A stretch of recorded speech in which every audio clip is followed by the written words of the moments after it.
So obviously May is Skin Cancer Awareness Month. Can you just tell me a little bit about what that means to you as a dermatologist and what you think the importance of having that recognition is? Right.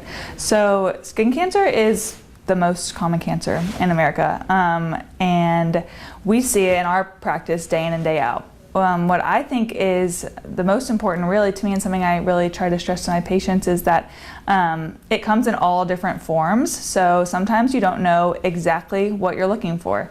I think the thing that we hear the most about is like a brown mole that's changing.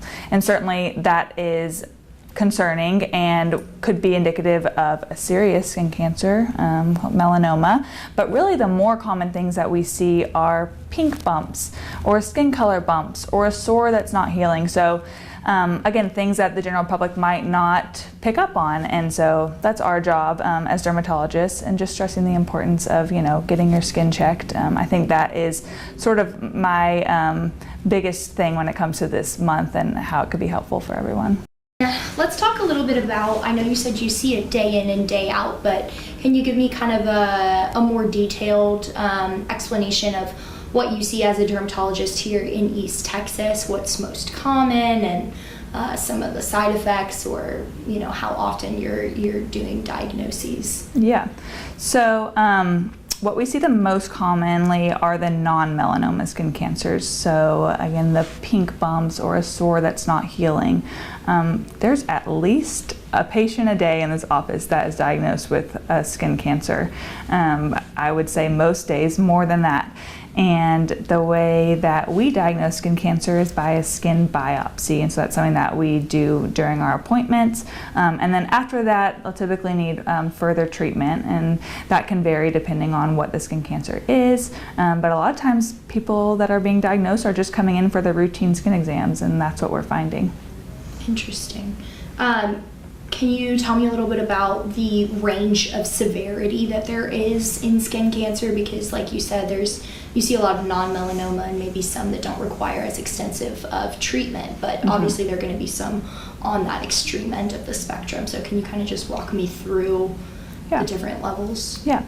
So most skin cancer, when found early, is highly treatable, especially those non-melanoma skin cancers. Typically that involves just a local surgical procedure that you would come back in for.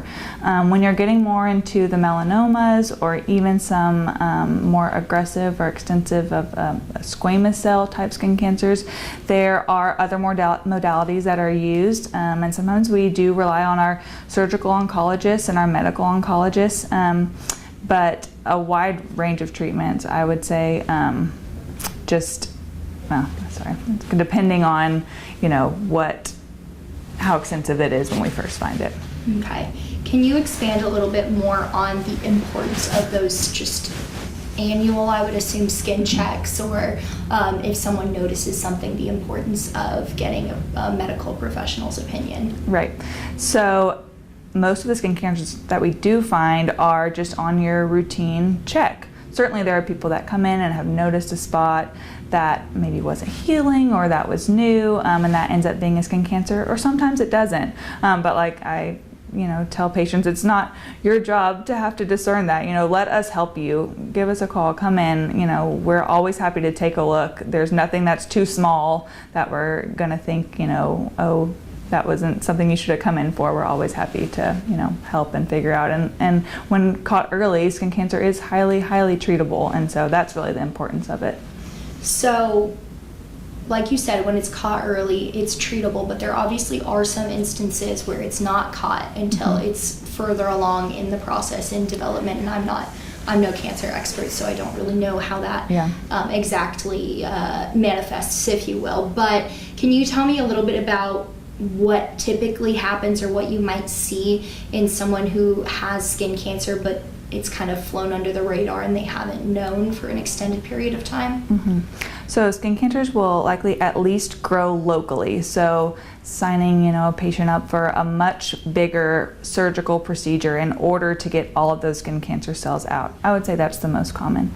Again, when we're talking about melanoma, which is kind of its separate entity from the non-melanoma skin cancers, that can require chemotherapy and radiation, immunotherapy, larger surgeries, evaluation of lymph nodes, and again, getting plugged in with medical oncology. And so that is, an unfortunate side effect of, something not being caught early, or maybe just having a more, aggressive skin cancer. But we do see that with melanoma. But skin cancer can be deadly, right? Yes.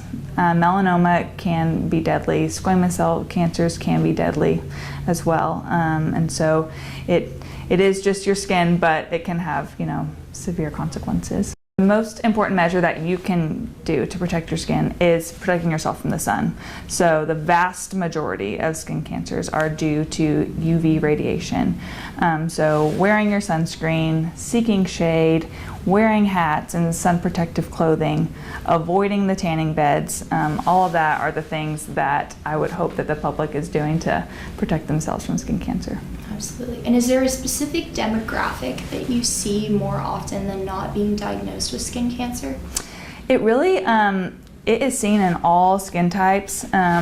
Obviously, people who are more fair or blonde hair, red hair, those patients do have a little bit of an increased risk because they don't have as much melanin in their skin, which is what creates skin pigment, and then also that pigment is what's protecting you from the sun. But we do see skin cancers in all skin types. Okay, what about age-wise?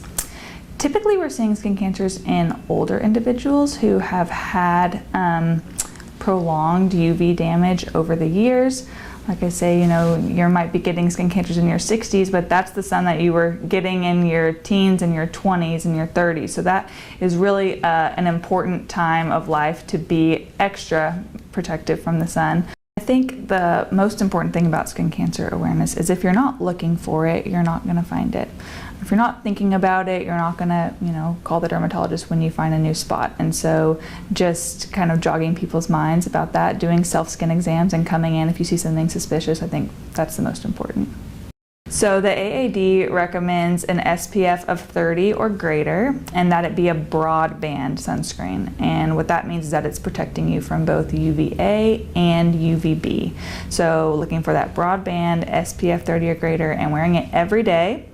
And really reapplying every 2 hours, especially if you're in the water or going to be sweating. That sunscreen isn't doing you much good after 2 hours, so make sure that you're reapplying. And obviously, if you're a parent, reapplying on the little ones who can't necessarily reapply on themselves, right? Yes, definitely.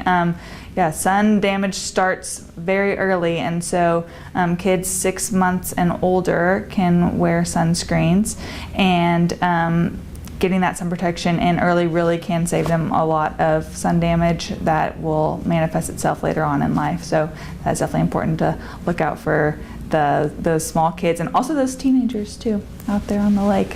Make sure that they're getting their sunscreen on. Or I also recommend a lot of sun protective clothing.